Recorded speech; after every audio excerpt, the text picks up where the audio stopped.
I genuinely regret spending money on eFootball. And I'm not saying that because I lost a couple of division matches or because I'm angry about one bad update. I'm saying this because the direction Konami is taking this game is becoming ridiculous.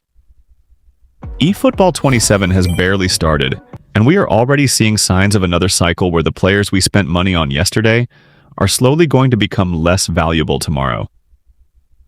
The worst part is that Konami doesn't even need to release a completely new rating system to do it anymore. They can just introduce a new playing style, a new mechanic, or apparently now a new skill. If you've been paying attention to the information coming out recently, there are already new player skills sitting in the database. We're talking about skills like Sharp Cut, Rapid Trigger Finish, Power Tackle, Beast Drive, GK Aerial Claim, GK Rush Out, and Decisive Pass. Now, let me make something very clear. I'm not saying every single one of these skills is going to be pay to win, because we simply don't know exactly how Konami is going to distribute them yet. But honestly, that's not even the main point. The problem is the philosophy behind all of this. At some point, you have to ask yourself, why are we turning basic football abilities into premium selling points? Take Power Tackle, for example.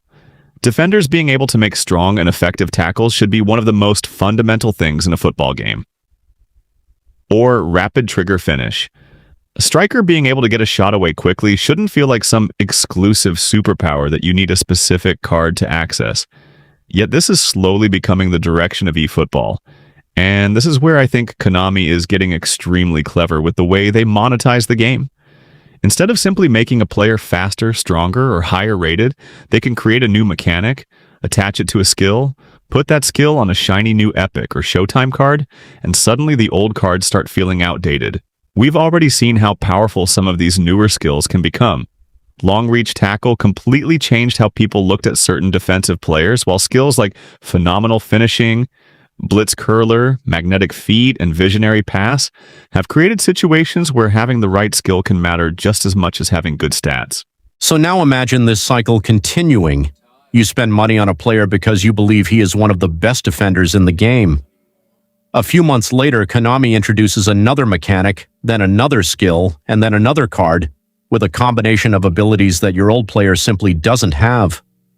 Suddenly, you're looking at a player you spent real money on and thinking, why does this guy feel outdated already? That is the part that genuinely annoys me. When I spend money on a player, I don't expect him to remain the best player in the game forever. That would obviously be unrealistic, but I do expect that player to remain relevant. I shouldn't feel like I'm renting a card from Konami for a few months before the next batch of cards makes him feel inferior. And the new playing style system makes this even more concerning. With eFootball 27, Konami has divided playing styles into attacking and defensive playing styles, meaning players can now have one or both. They've also introduced a whole range of new playing styles, particularly on the defensive side of the game. This is where the whole thing starts getting crazy, because now you're not just looking at a player's rating. You're looking at his stats, his skills, his playing style, his second playing style, his boosters, his position, and his entire skill combination. And now we're getting even more new skills on top of all of that. At what point are we just creating artificial reasons for people to buy the next card? Honestly, that's why I regret spending money on this game. It's not because buying players is automatically bad. I've enjoyed some of the cards I've bought, I've had fun opening packs, and I've had players that genuinely improved my team. But looking at the direction the game is moving in, I can't help but feel like some of that money was spent on players with an expiry date. And that's frustrating because eFootball is actually capable of being a great football game. That's what makes this even worse. When the gameplay works, when the animations feel responsive, when defending feels consistent, and when your players actually do what you expect them to do, the game can be genuinely fun.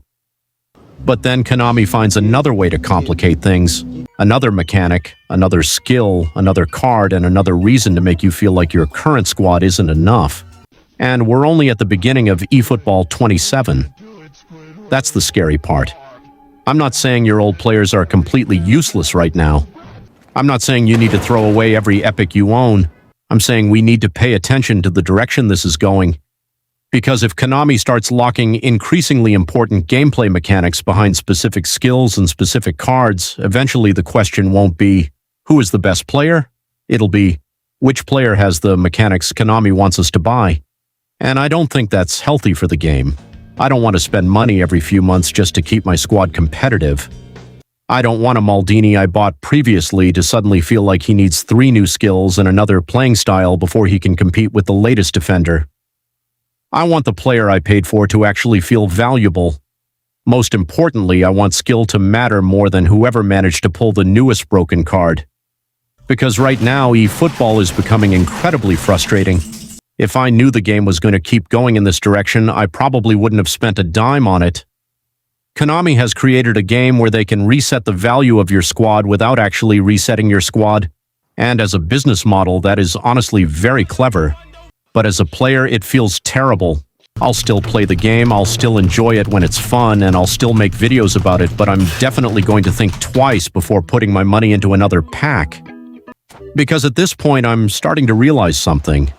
The most expensive player in eFootball might not be the one that costs the most coins. It might be the one you thought was going to last.